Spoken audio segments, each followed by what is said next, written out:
tagal ko nang ipinagkalat na mambabarang yung babaeng yan. Kaya nga iniwan niya ng asawa niya eh.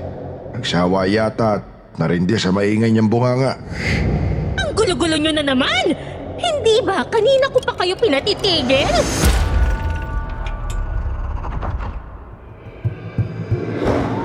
Para sa mga mahilig sa mga kwentong aswang, subaybayan ang aming bagong channel, Sitio Pangil. Pasukin ang nakakakilabot na mundo ng mga aswang. Like and subscribe. Sitio Pangil.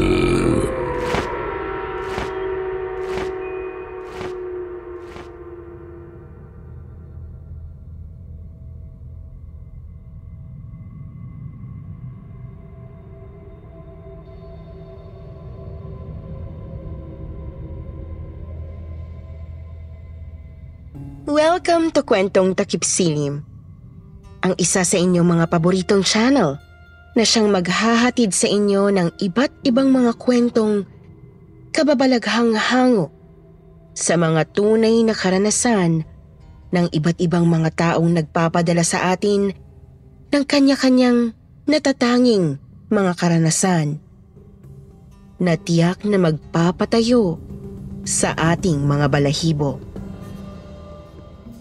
Katulad na lang ng kwentong ipinadala sa atin ng ating letter sender for today na itago na lang daw natin sa pangalang Ivy at ang kanyang hindi malilimutang karanasan tungkol sa kanyang naging kapitbahay noong bumukod siya sa poder ng kanyang mga magulang. Halina't samahan niyo ako at simulan na natin ang kanyang kwento.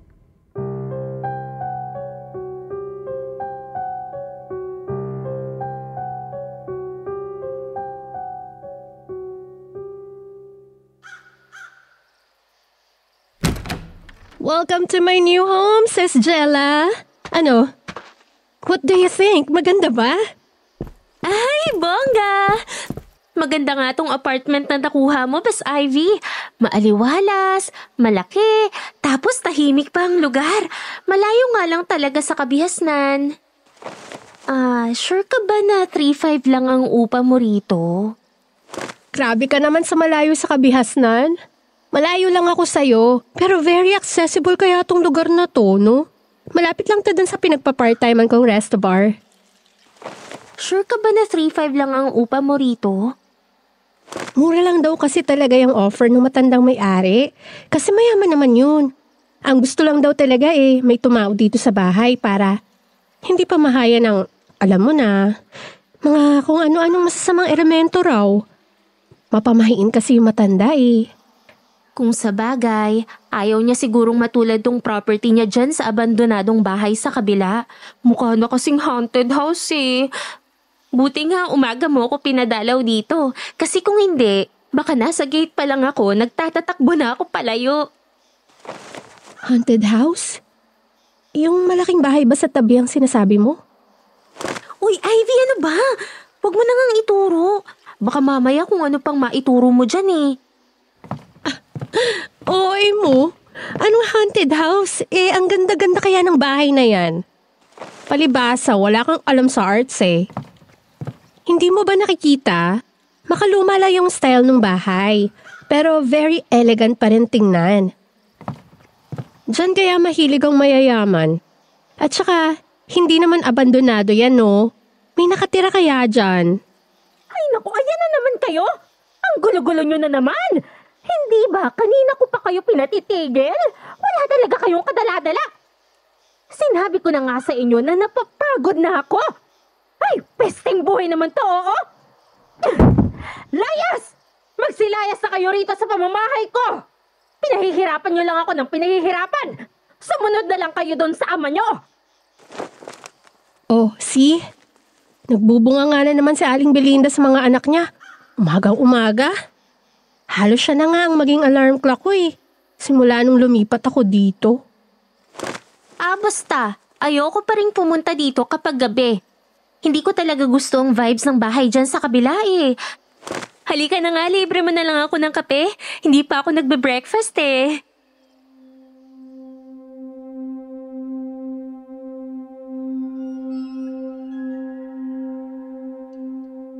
Dear Kwentong Takip Silim, ako nga pala si Ivy. Not my real name. 29 years old na po ako ngayon at nagtatrabaho bilang bank teller dito sa bandang QC. I'm a new subscriber po. Kahit na honestly ay hindi naman talaga ako fan ng ganitong mga channel dito sa YouTube. Pero simula nang ma-discover ko kayo sa Spotify, surprisingly po nahook na rin ako sa pakikinig sa mga kwentong pinapadala sa inyo ng inyong mga listeners. Itong kwentong ito po ay nangyari siguro mga almost 10 years na rin po ang nakakalipas. Ito po kasi yung time na nag-decide akong bumukod mula sa parents ko. Dahil nagkaroon kami ng problema ni mama. Tumira po ako noon sa isang apartment na malayong malayo sa bahay nila. But I never expected things to turn out really, really strange. Nang doon po sa lugar na yon, ay nakawitness ako ng isang nakakatakot at nakakapangilabot na pangyayari na never ko pong naisip na nag-e-exist pala talaga sa totoong buhay.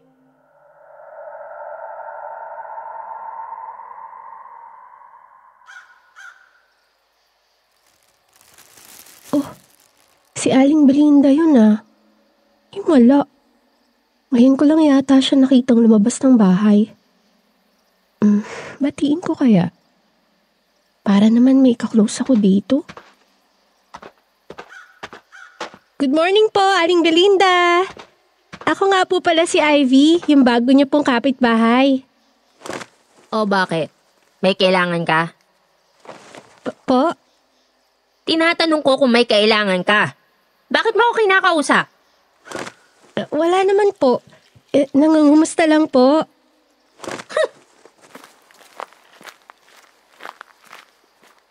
Loh, kinulikuran ako. Ang sungit naman nun. Ako na nga itong nagpapaka-friendly eh.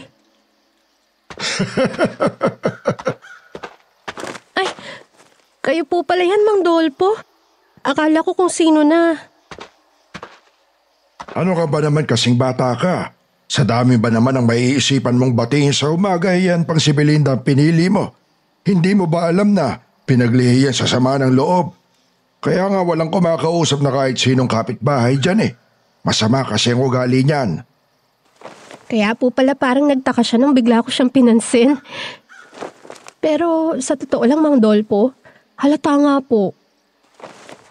Palagi ko po kasing naririnig na binubungangaan niya yung mga anak niya dyan sa kanila. Tuwing umaga ho. Mga anak niya?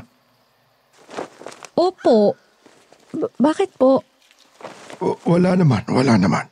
Wala pa kasi sa amin dito ang nakakita sa mga anak ni Belinda simula nung naglipat sila dyan dati. Si Belinda lang palagi ang nakikita naming lumalabas. Po? Pero naririnig ko naman po siya na palaging may binubungangaan sa loob ng bahay eh. Sabagay, hindi naman kasi natin alam kung ano talagang nangyayari dyan sa loob ng bahay nila. At isa pa, nakikita ko naman na kapag namamalengke ang si Belinda, pang isang pamilya talaga ang dami. Siguro hindi lang talaga palalabas yung mga anak niya. O siya, mag-iingat ka na lang iha ha. Huwag mo na lang pagkakausapin niyang si Belinda. Baka mamaya mapahamak ka pa.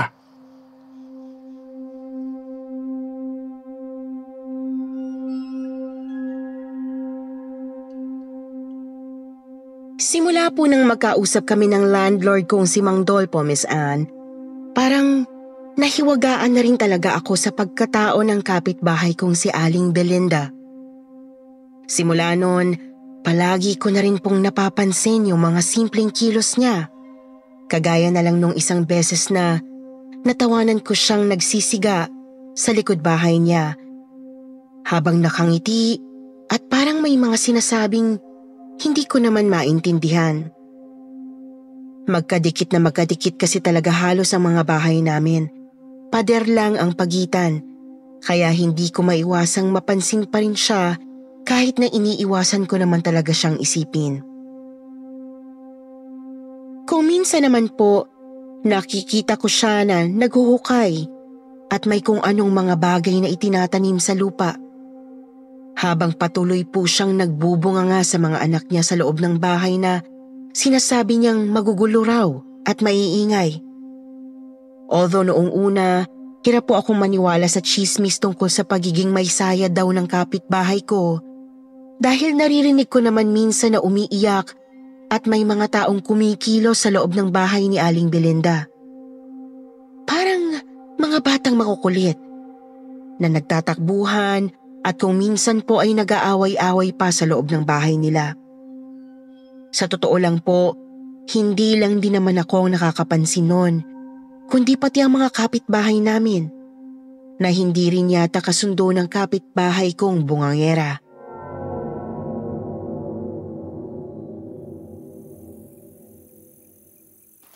Oy, Mars. Tingnan mo si Belinda, oh. Nagsasalita na namang mag-isa dun sa harapan ng bahay niya. Akala mo talaga may kausap. May sayad kasi yan, kaya nga iniwan ng asawa, di ba? Alam mo, ganyan kasi talaga kapag masama ang ugali. Nakakarma. Naalala ko tuloy nung bagong lipat pa yung babaeng yan dito. Abay, nagreklamo ba naman ako sa pagiging bungangera niya sa mga anak niya? Lalo na tuwing umaga at hating gabi. Imbis na mahaya at humingi ng paumanhin pati ako binungangaan din. Hinagisan pa ako ng maraming mga bulate, uod, pati ipis at daga na nakalagay sa garapon. Kung hindi lang talaga masamang mahambintang, matagal ko nang ipinagkalat na mambabarang yung babaeng yan. Naku, nabanggit mo rin lang naman yung tungkol sa mga anak niya. Oo nga pala. Nakita niyo na ba ulit lumabas sa mga batang yon? Isa pa nga yan, Mars. Alam mo, nag-aalala na nga ako sa mga batang yon. Abay, ang huling kita ko yata sa mga yun nung lumayas pang asawa ni Belinda. Simula noon, hindi ko na ulit nakita ang mga batang yun na lumabas sa bahay nila. Iniisip ko nga, total, may hinala na rin naman akong nasiraan na ng bait yang si Belinda. Baka naman, may ginawa na siyang masama sa mga yun. Hindi kaya? Ay, naku Diyos ko, wag naman sana.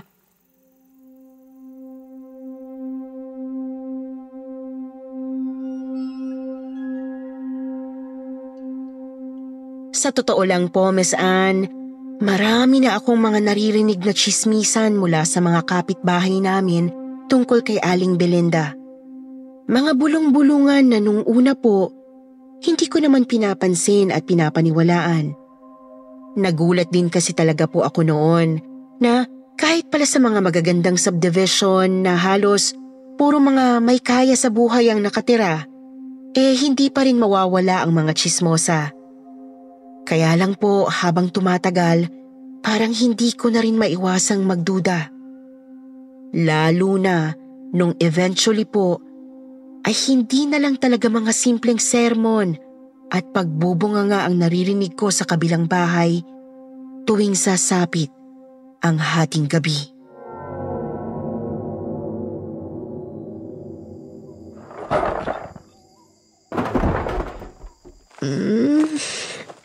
Nakakaasar naman to si Aling Belinda. Hating gabi na, ang ingay-ingay pa.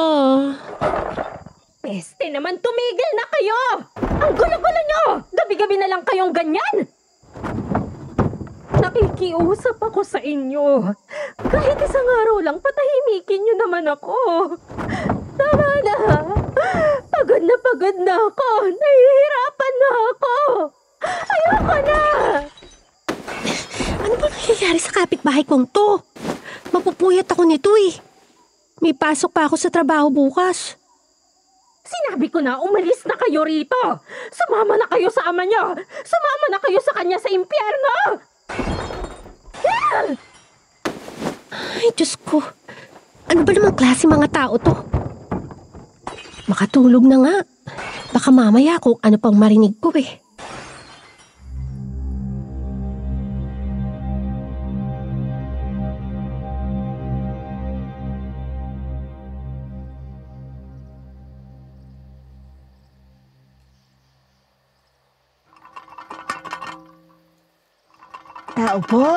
Tao po, Aling Belinda.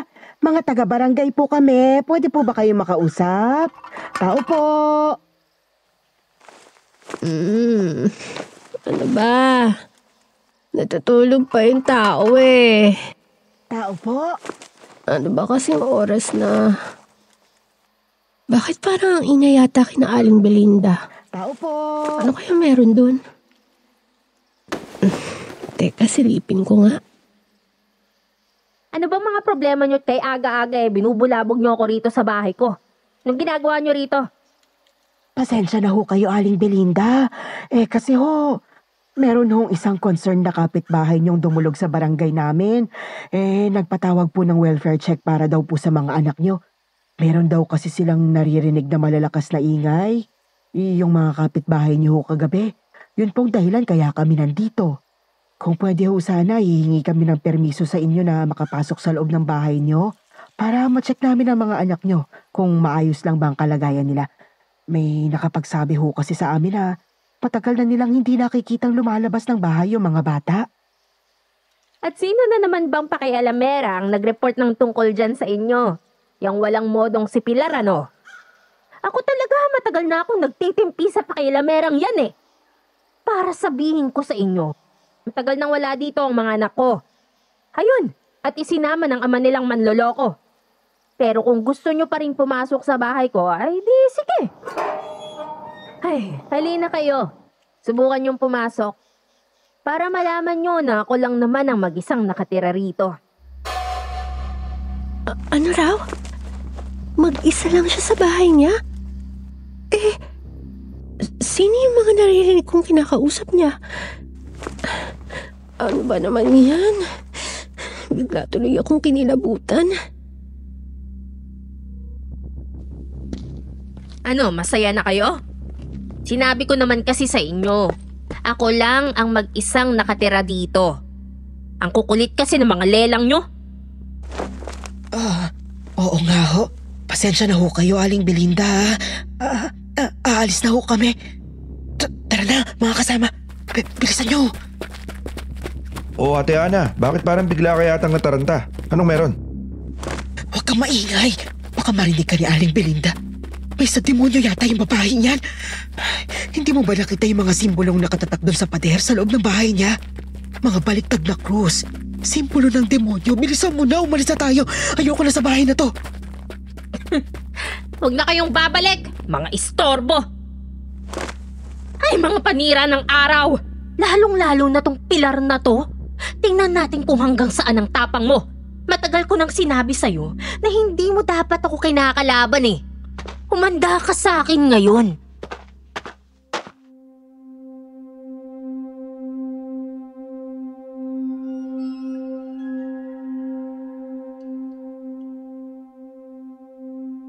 Miss Anne, hindi ko po alam kung anong ibig sabihin ni Aling Belinda nung narinig kong sinabi niyang yon pagkatapos pong umalis ng mga social worker sa bahay niya.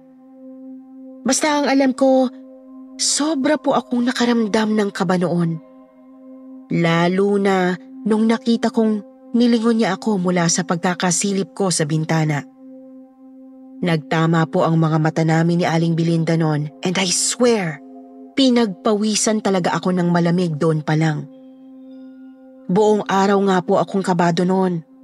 Hindi ko naman alam kung saan ako magsasabi dahil wala naman akong kaklose sa lugar na yon at malayo rin ang mga kaibigan ko sa akin. Hanggang sa sumapit na po ulit ang gabi ng araw pa rin yon.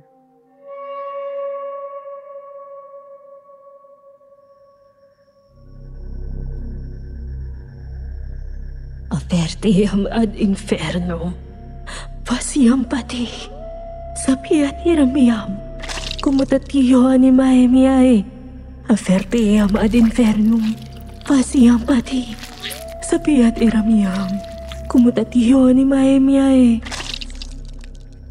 Tutal, hindi ko na rin naman mababawi ang buhay ko mula sa mga demonyong pinag-alayan ko nito. Isasama na lang kita. Hanc mea moblationem susipe, pro anima eius. Averteam ad infernum, sine me offere eius animam, faciam pati!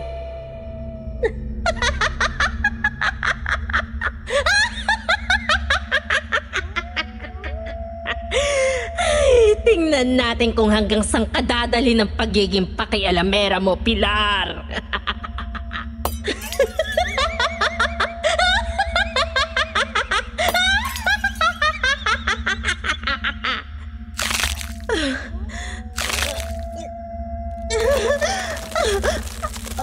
Ang mga buto ko! Ang sakit! Aray!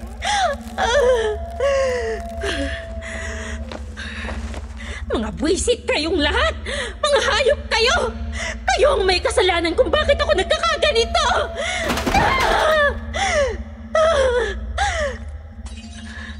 Hindi! Hindi pa ako pwedeng mamatay! Huwag niyo muna akong kunin! Hindi pa ako nakakaganti sa kanilang lahat! Hindi ko pa naigaganti ang mga anak ko! Kailangan ko pang pahirapan ang asawa ko at ang kabit niya na hinayaang masunog ang mga anak ko sa bahay na yun habang natutulog sila! Hindi pa ako tapos! Hindi pa!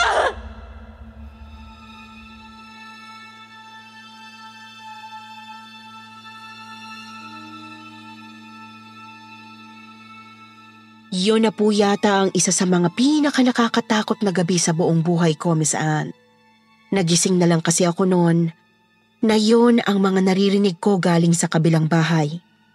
Yung mga nakakatakot na daing, mga iyak, at galit na pagsigaw ni Aling Belinda na hinding-hindi ko na po yata maaalis pa sa utak ko. Lalong-lalo na yung pagsasalita niya ng hindi ko maintindihang mga kataga na para siyang sumusumpa sa mga sinasamba niyang demonyo.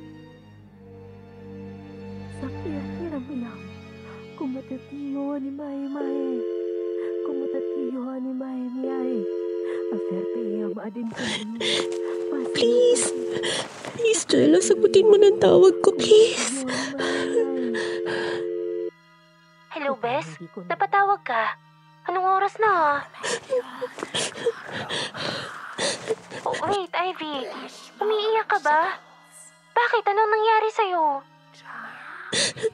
Jella, pwede ka bang pumunta dito sa apartment, please? Kailangan ko lang ng kasama. Please. Oh, bakit? May nangyari ba? Teka, ano ba yung ingay na yun? Sinong umiiyak? Ouch! Ang sakit sa tenga! Bakit ka ba sumisigaw? Ano? Hindi ko maintindihan ang mga sinasabi mo. Bakit may boses ng lalaki ako naririnig? May kasama ka ba dyan sa apartment? Ano? Huwag na akong pumunta? Ano ba talaga, Bes? Pinagtitripan mo ba ako, ha? Wala akong sinasabi. Oh my gosh. Jella, please pumunta ka na. Natatakot na ako dito. Please, Jella, kinakabahan na talaga ako. Feeling ko, sinasaniban na yung kapitbahay ko. Ano ba kasi nangyayari? Ay, di bale na. Mamaya ka na magkwento. Papunta na ako. Ano ba yan? Nakakakaba ka naman.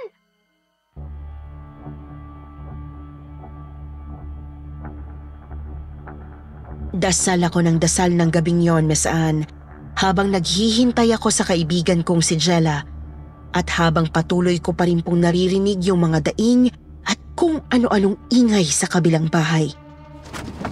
Hindi bumababa ang pagkakatayo ng mga balahibo ko noon. Takot na takot ako. Iba ang nararamdaman ko noon sa loob ng kwarto ko habang naririnig ko yung mga daing ni Aling Belinda. Siguro po, dahil mag-isa ako, nadadamay ako sa mga kababalaghang ginagawa niya.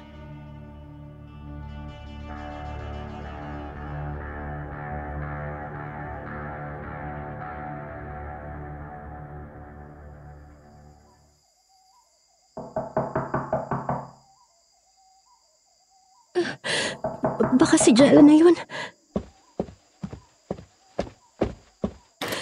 Oh my gosh, Bes! Salamat dumating ka na. Aling Belinda? Wala.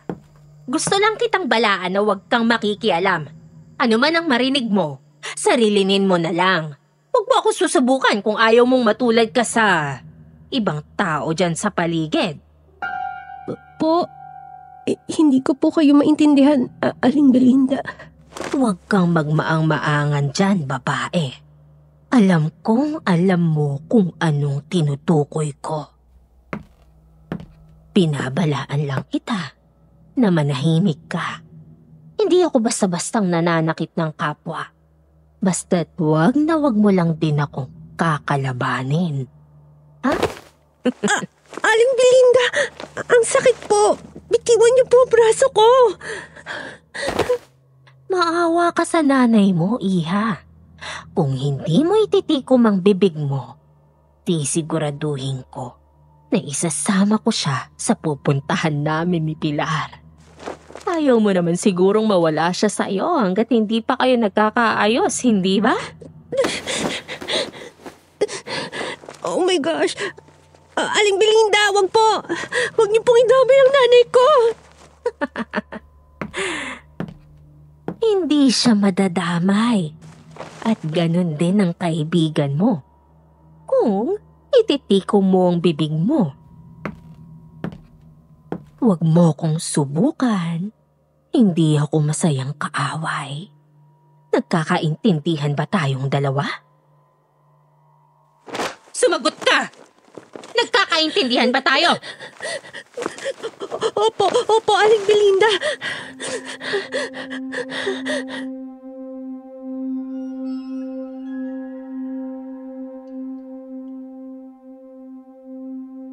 Pagkatapos po akong pagbantaan ni Aling Belinda, Miss Anne, bumalik din po siya agad nun sa bahay niya at naiwan akong iyak ng iyak dun sa may pintuan ng apartment ko. Hanggang sa abutan ako ng kaibigan ko. Takang-taka naman po si Jella nun. Pinili ko na lang po na wag magsalita. Para na rin sa kaligtasan naming dalawa. Ganon din po ng nanay ko na pinagbantaang idadamay ni Aling Belinda. Oras daw po na may sabihin ako tungkol sa mga naririnig ko.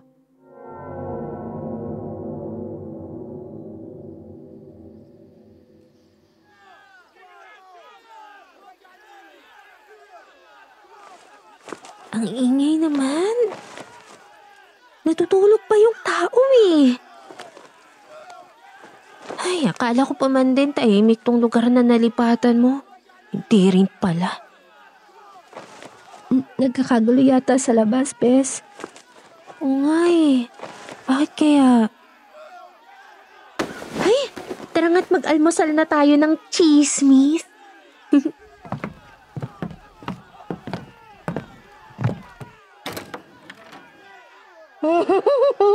Diyos ko po, Mare, ano nangyari sa'yo? Bakit ginawa mo yan sa sarili mo? Bakit nagmasagasa ka sa truck? Kahapon lang magkachismisan pa tayo, ha?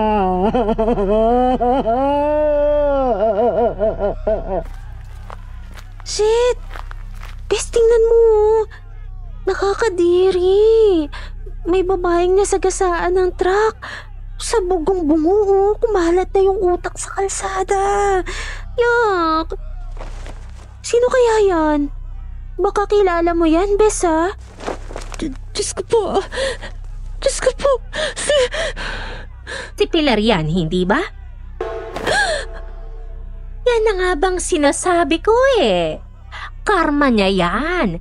Masyado kasing chismosa at pakielamera. Ay, nako. Makauwi na nga. Oh, sino yun? Kapitbahay mo rin? Oo. Si Aling Belinda yun, kapitbahay ko. Halika na. Pasok na ulit tayo sa bahay, Bes. Ang daming tao rito sa labas eh. Baka masikipan lang ang ambulansya pagdating nila. Oo nga, tara na. Nakakadiri rin tingnan yung bangkay. Ay, RIP na lang sa kanya. Kawawa naman. Ay, bakit ang usok naman dito sa loob? Tsaka, bakit parang ang baho? Amoy sunog na buhok. Ha? Oo nga. Teka, i-check ko lang sa kusina.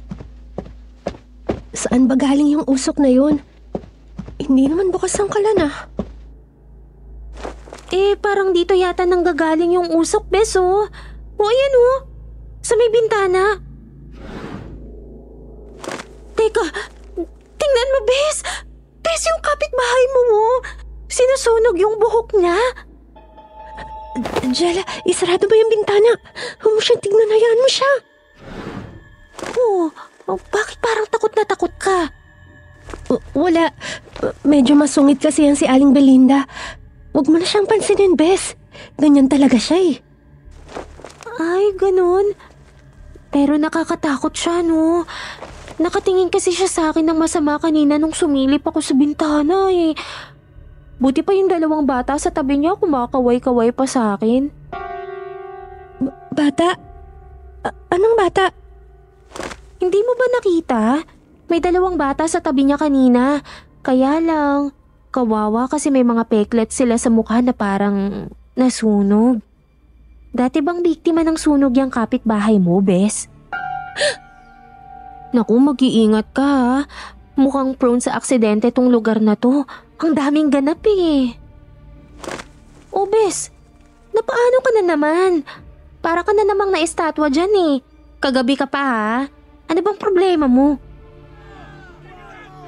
Oh, ano na namang ingay yun? Wala yon. Huwag mo nang pansinin. Alam mo, ang mabuti pa, samahan mo na lang ako. Saan? Maghahanap na ako ng malilipatan. Medyo hindi ko na gusto ang vibes dito sa lugaran na to eh. Tama ka, maraming aksidente. Nakakatakot.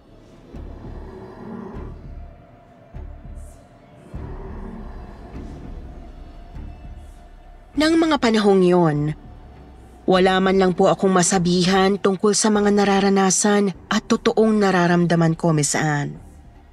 Sa totoo lang po, gustong gusto ko na talagang umalis noon. Kaya lang ay wala akong pera dahil hindi pa ako sumasahod sa part-time job ko. At kababayad ko lang ng tuition noon sa school. Yun yung time na finally nare-realize ko na sa wakas kung gaano ka-importante sa akin ang parents ko. Lalo na nang pagbantaan ako ni Aling Belinda na isasama niya ang nanay ko sa impyernong pinupuntahan nila ni Aling Pilar. Si Aling Pilar na alam kong kinulam niya kaya ito nagpasagasa noon sa dumadaang truck.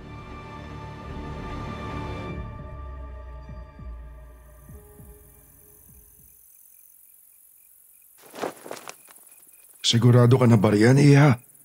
Bakit parang biglaan naman yata ang pag-alis mo? Malapit mo na rin namang matapos ang 1 buwan, di ba? Medyo magulo rin po kasi dito sa lugar, Mang Dolpo eh. Saka, inalok din po ako ng kaibigan ko na doon na lang ako tumira sa apartment niya para makamura kami sa renta. Susog mo nang itago sa akin yan, Iha. Sa totoo lang, alam ko na mga alis ka rin talaga agad dyan sa bahay ko. Dahil palagi rin talagang nangyayari yan sa mga dati kong naging tenant. Naiingayan kasi sila dyan sa kapitbahay kong si Belinda. Pungangera kasi yan kahit noon pa. Kaya nga iniwan niya ng asawa niya eh. Ayun, nagsawa yata at narindi sa maingay niyang bunganga. Kaya sumama sa ibang babae. Nako, Mang Dolpo. Hayaan niyo na po si Aling Belinda. Huwag na po kayo magsalita ng tungkol sa kanya. Bakit naman? Totoo naman ang sinasabi ko, Iha. Salbahe kasi ang babaeng yan. Kaya nachichismis naman kukulam eh. Kaya pati mga anak ayaw sa kanya. Tignan mo't nilayasan na nga siya ng mga yon, di ba? Mang Dolpo, tama na po. Aling Belinda, kayo po pala.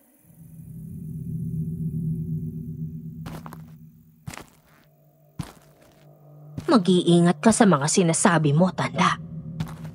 Hindi mo ko kilala para pagsalitaan mo ako ng kung ano-ano. Wala kang alam sa buhay ko.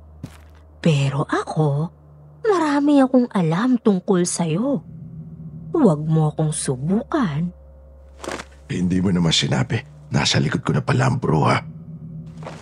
O siya, sige na, Iha. Ako'y magpapahinga na ha. Sige ho, Mang Dolpo.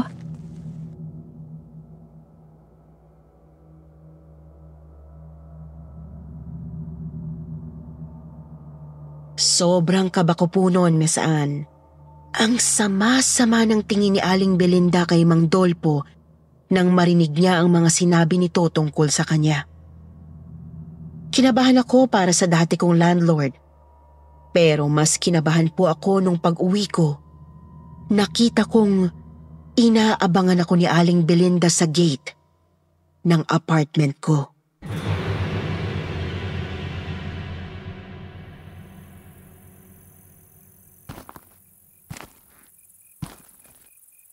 Aalis ka na rito? Opo, Aling Belinda. Huwag po kayo mag-alala. Wala po akong pinagsabihan tungkol sa mga naririnig ko. Hindi rin po ako nagsasabi ng kung ano-ano kay Mang Dolpo. Huwag kang mag-alala. Narinig ko lahat. Wala naman akong galit sa'yo, Iha. Sa totoo lang wala akong pakialam sa'yo. May gusto lang akong hinging pabor sa'yo, kaya kita inabangan. Pwede ba? Ano po yun? Tapusin mo ang 1 buwan mo dito. Abangan mo hanggang sa mamatay ako. Kapag nangyari na yon, baka pwedeng ipagdasal mo ang kaluluwa ng mga anak ko. Ang mga anak kong namatay sa sunog. Dahil pinabayaan sila ng sarili nilang ama at ng kabit niya. Wala silang kinalaman sa lahat ng ito.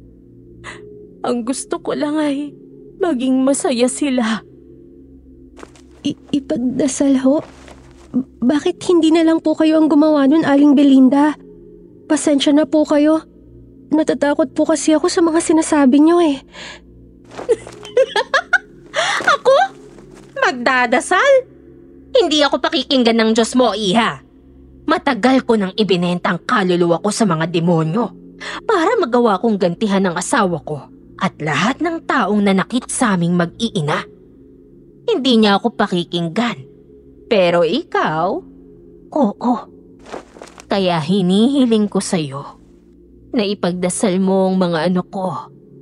Oras na mamatay na ako. Opo, sige po, Aling Belinda.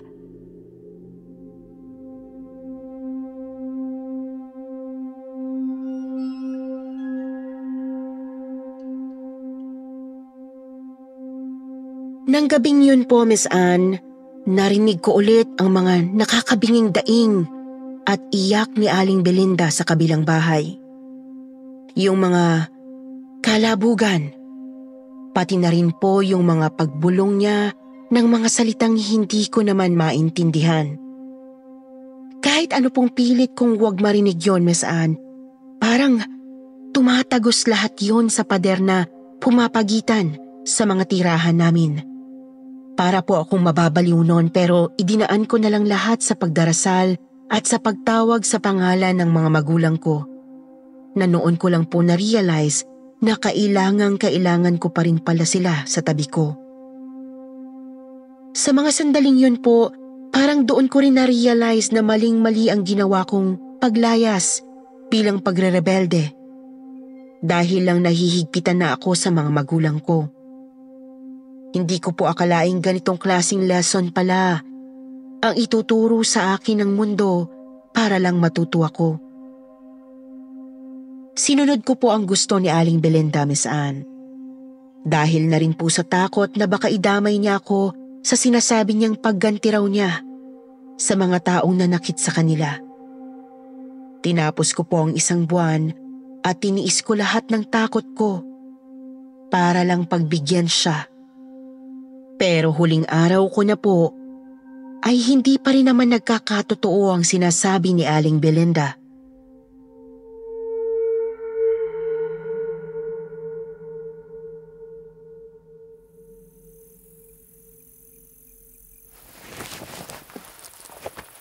Ay, naku, Bes. Finally, makakalipat ka na rin. Oo nga Sa totoo lang, last week pa talaga ako ready. Medyo na-delay lang. Oo nga. Bakit nga ba? Hala, Ano na naman yun, Bes? Ambulansya! Tumawag kayo ng ambulansya! Si Mang Dolfo ay natake sa puso! Diyos ko po. Hala, Bes. Di ba landlord mo yun? Oo. Oh my gosh! Ang dami talagang ganap dito sa lugar na to, Bes. Feeling ko talaga may something dito eh. Buti na lang talaga aalis ka na. Tamang-tama, nandyan na rin yung sasakyan. Halika na nga, umalis na tayo rito.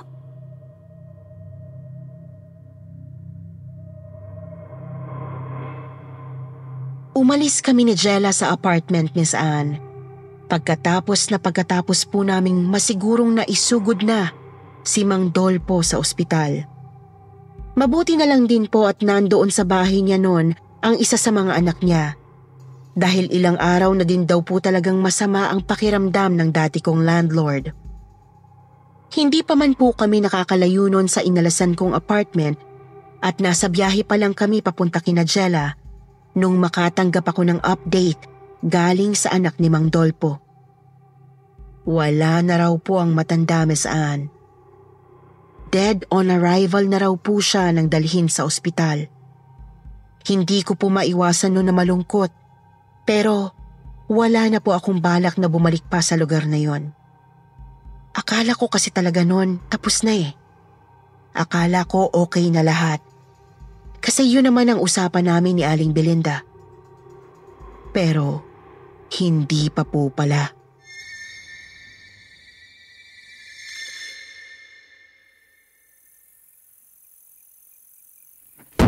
Hindi ka pa tumutupad sa usapan. Bakit hindi mo pa ginagawa ang gusto ko? Sinusubukan mo ba ako? Aling Belinda, ano ang ginagawa niya rito? Paano niya po ako nasundan? Dahil wala kang isang salita. Bakit hindi mo ipinagdarasal ang mga anak ko? Naghihirap sila dahil nakatali sila sa akin. Hindi mo ba sila tutulungan? Pero sabi niyo sa akin, saka ko lang sila ipagdadasal kapag patay na kayo, Aling Belinda. Bakit? Ano bang tingin mo sa akin ngayon? Ay, Diyos ko po. Bakit nakalutang ang paa niyo sa ere, Aling Belinda?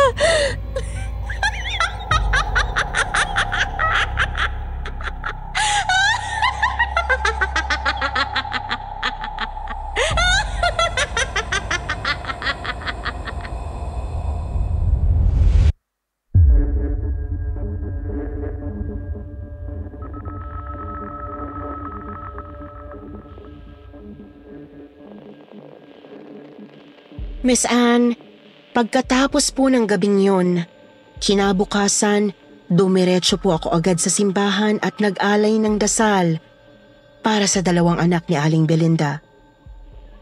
Kagaya po ng gusto niyang ipagawa sa akin. Isinantabi ko po muna lahat ng takot ko. Pati na rin ang hiya ko sa parents ko.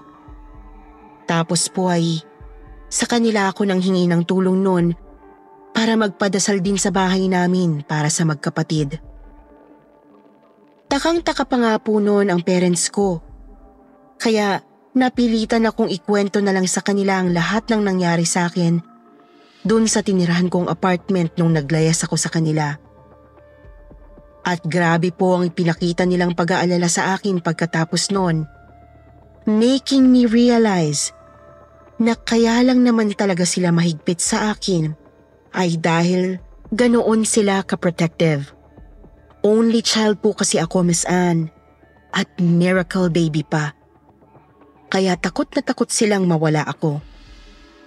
Siguro, hindi ko lang po agad na-appreciate yon, lalo na si Mama. Hanggang sa mangyari po sa akin ang experience na ito. Ito po ang nagpa-realize sa akin kung gaano kaimportante ang family. Although, minsan, hinihiling kong sana po ay sa ibang paraan ko na lang ito natutunan. Nalaman ko po galing na rin dun sa anak ni Mang Dolpo na pagkalipas po pala ng ilang araw, natagpuan na rin nilang patay si Aling Belinda sa bahay niya. Kasi nangangamoy na daw po ang bangkay nito na ilang araw na rin nabubulok at inuuod na habang nakabigti sa sarili niyang kwarto. nagpakamatay daw po si Aling Belinda. Isang kapitbahay lang po ang naglakas loob na tumawag ng barangay para ipacheck kung bakit umaalingasaw ang mabaho at bulok na amoy galing sa loob ng bahay ni Aling Belinda. At doon nga po nila na-discover na patay na nga siya. Nagkalat daw po ang maraming itim na kandila sa paanan ng bangkay ni Aling Belinda, Miss Anne. Pati na rin daw po yung mga bungo ng iba't ibang uri ng hayop na wala na raw pong makapagpaliwanag kung para saan.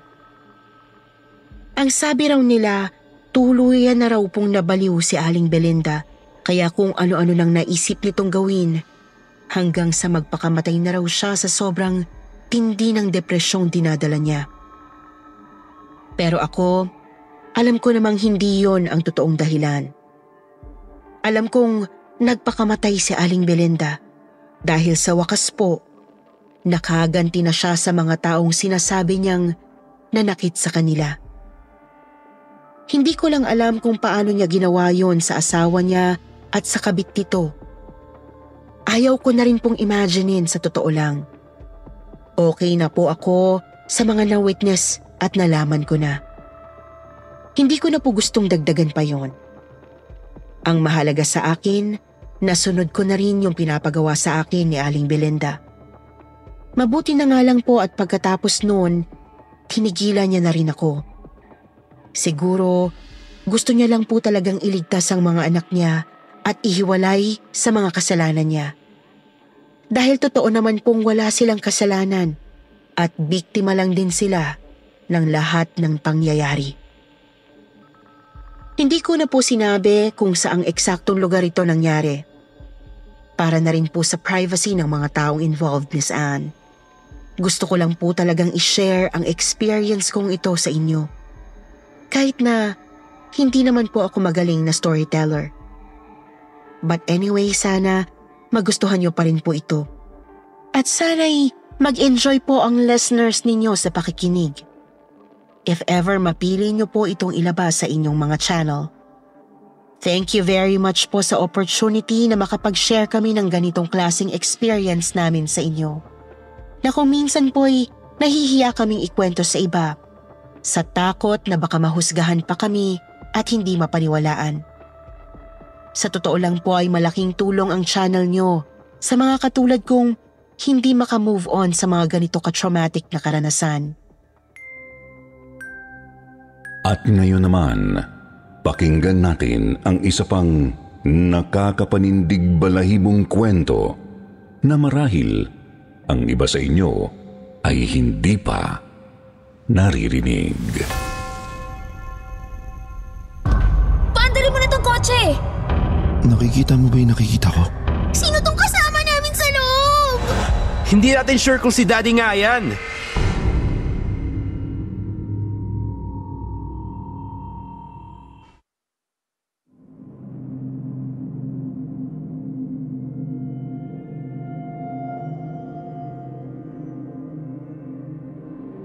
Magandang gabi po sa inyo, Miss Anne.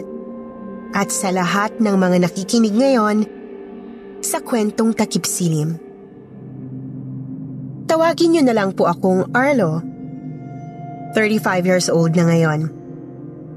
Isa po akong waray na taga-Tacloban na lumaki sa Maynila. Taong 2011 nang makilala ko si Debbie sa trabaho ko noon bilang mekaniko sa isang talyer sa Quezon City. Niligawan ko siya at sinagot niya naman ako pagkatapos ng 6 na buwan. Si Debbie ang naging inspirasyon ko para lalong umangat sa buhay. Mula sa pagiging mekaniko, nagtayo ako ng sarili kong talyer at hindi nagtagal, nagbunga agad ang paghihirap ko. Nakabili ako ng sarili kong sasakyan, Miss Anne.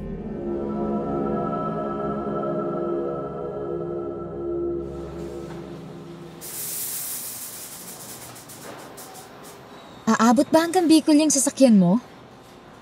Oo naman. Huwag mo namang malitin tong Ford Focus CX-4 SE Sedan 4D ko, Debbie. Pinaghirapan ko mabili yan kahit 2005 model pa. Parang yung mga upuan lang ang inayos mo eh. Tignan mo yung radyo. Arlo naman, bakit hindi mo papalitan ng pornography yung radyo mo? Para mas bumagay sa buong kotse. Grabe ka naman, baby. Nasasaktan na ako sa panlalait mo, ah. Nagbibiro lang naman ako. Ikaw naman, Arlo. Masyado ka talagang pikon. Oh, bukas na yung breakfast natin with my mom and dad sa Bicol, ha? Alam ko yun, baby. Ako pa? Tansya ko, kaya naman ng kotse mo na bumiyahe tayo in 7 hours. Mga 10 p.m. ako kasunduin sa apartment ko mamayang gabi, ha? Okay, baby? Para hindi natin makasulubong sa highway yung mga nag-undas sa probinsya. Yes, baby. Excited na ako mamanhikan bukas. So, see you later at 10 p.m., ha?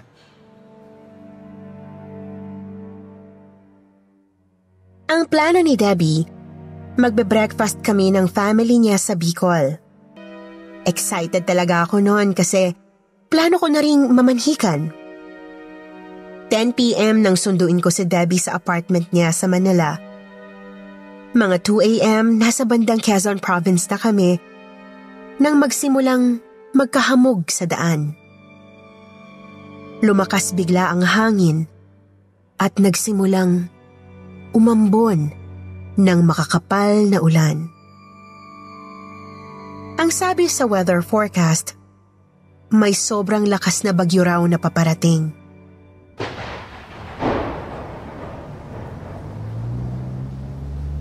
Arlo? What's happening? Parang bumabagal ang kotse natin. Oo nga eh. Hindi naman matarik yung daanan. Ba't ganito?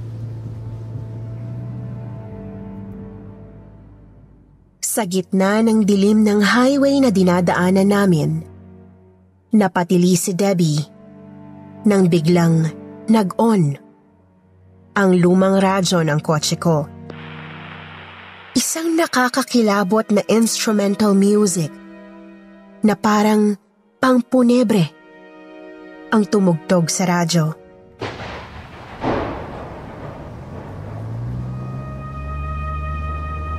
Arlo, patayin mo yung radyo. Patayin mo! Naka-off na. Ayan oh, in-off ko na. Patay na? Eh, saan nagagaling punobre na tugtog?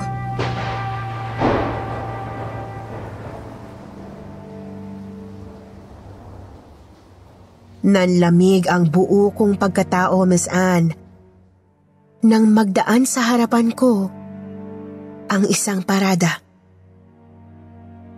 Parada ng mga taong putika ng damit na may mga buhat-buhat na puting kabaong.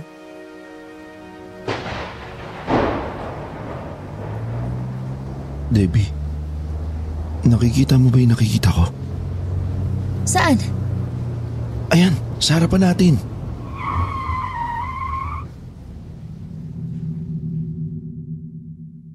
May isang itim na sasakyan ang mabilis na nag-overtake sa kotse ko, Miss Anne. Sinigawan pa ako nito nang tapatan ako sa pwesto ko.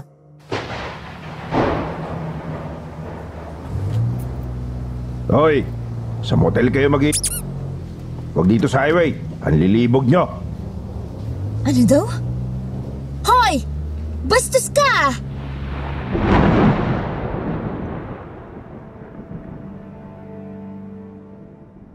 Kitang-kita ko kung paano inovertaken ng itim na kotse ang parada ng mga patay. Walang kaabog-abog niya itong ginawa. Inilabas pa niya ang middle finger niya at ikinaway sa labas ng bintana. Wala akong nagawa kundi ang magpigil ng pagkapikon ko. Hindi ko na rin nagawang sumabog nang biglang mawala sa harapan ko ang parada ng mga patay.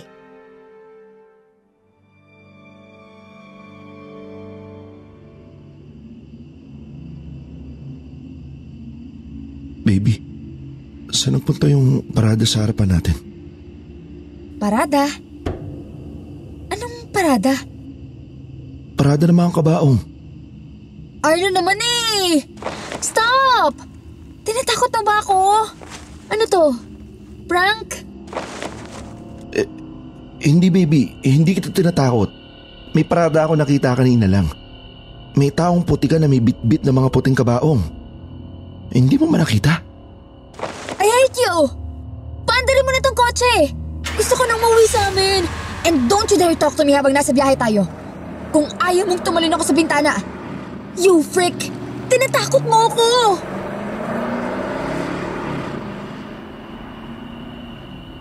Mukhang napasama pa ako sa ginawa kong pagtatapat kay Debbie noong madaling araw na yon. Takot na takot siya sa sinabi ko. Pero mas natakot kaming dalawa nang makarating kami sa bandang paliko na parte ng highway.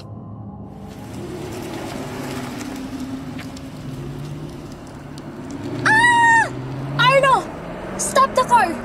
Stop the car!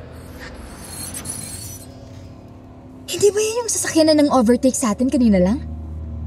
Oo, Debbie. Siya nga yung kupal na driver na nambastos sa atin kanina lang. Siya ba yun? Sigurado ka? Oo, siya yun. At siya rin yung maangas sa driver na nang overtake sa parada ng mga patay. Nabangga sa malaking puno sa bandang paliko ang itim na sasakyan. Patay ang driver. Sabog ang bungo. Nagpasya ako na bilisan na ang pagmamaneho papuntang Bicol para mahimasmasan si Debbie sa trauma na na-experience namin sa highway.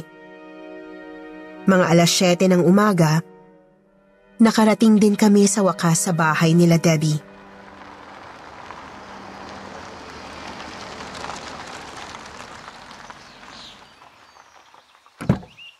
Mauuna na akong pumasok.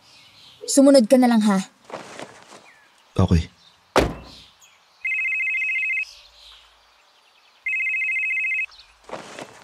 Hello? Oh, Kuya Arnold, napatawag ka. Bagyo? Anong bagyo? Wala namang bagyo dito sa Bicol pero malakas yung hangin. Tsaka madilim na yung langit eh. Hello? Hello, Kuya Arnold? Nang salakayin ng Typhoon Yolanda ang buong Tacloban. Buong angkan ko, sinalanta ng napakalakas na bagyo. Hindi ko sila makontakt. Hindi ko sila matawagan.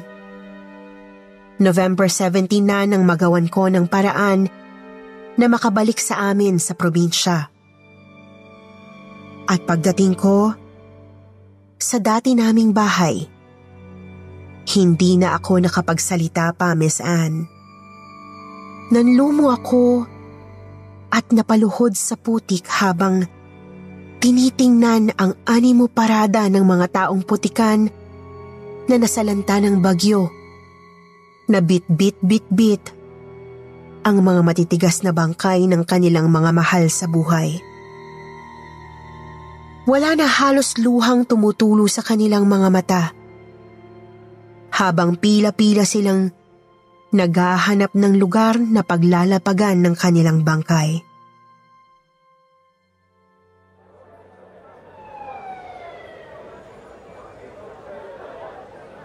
Panginoon ko, anong kahulugan ng lahat ng ito? Bakit kailangan nilang sapitin ng ganyang kalagim na pagkamatay? Tulungan po ninyo ang bayan na ito, Panginoon. Nananalangin po ako sa inyo.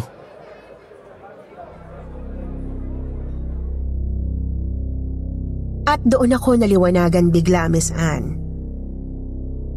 Yung parada ng kabaong na nakita ko sa highway papuntang Bicol, ang siguradong kahilingan ng mga taga-Tacloban na namatay na walang kabaong na mapaglalagyan dahil sa labis na pananalanta ng bagyong Yolanda.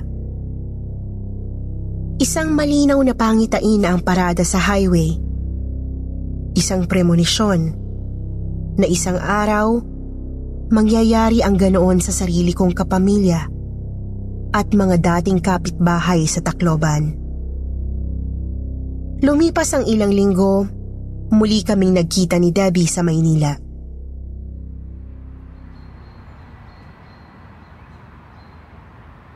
Carlo, baby, galit ka pa rin ba sa akin? Hindi. Bakit naman ako magagalit sa'yo? Sa attitude ko nung lumuwas tayo sa Bicol. Sorry talaga, baby. Natakot lang ako sa kwento mo. Hindi ko naman alam na... Okay na, baby. Nangyari na yung lahat. Premonition lang yun nangyari sa mga kamag-anak ko sa Tacloban. Mabuti pa. Tulungan mo na lang akong ipagdasal sila. Sure. Actually, tinatanong na nila mami at daddy kung kailan ang kasal natin. Siguro after ko mapaayos ang bahay namin sa Tacloban.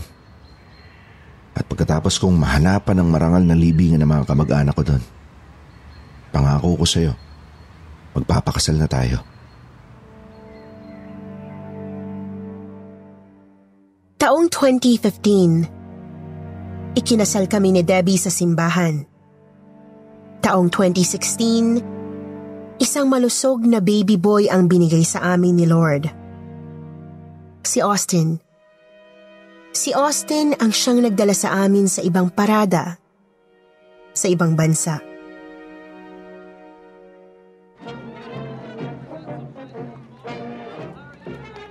Baby Austin! Look! Ready na ang parade! Tingnan mo, anak ko. Cute ni Mickey Mouse at ni Donald Duck. Iba talaga ang parade dito sa Disneyland! Yahoo! Austin! Ayan na si Cinderella, anak ko! Look! Si Snow White yan, Debbie. Oo nga! Binago na pala! Patawa talaga tong misis ko.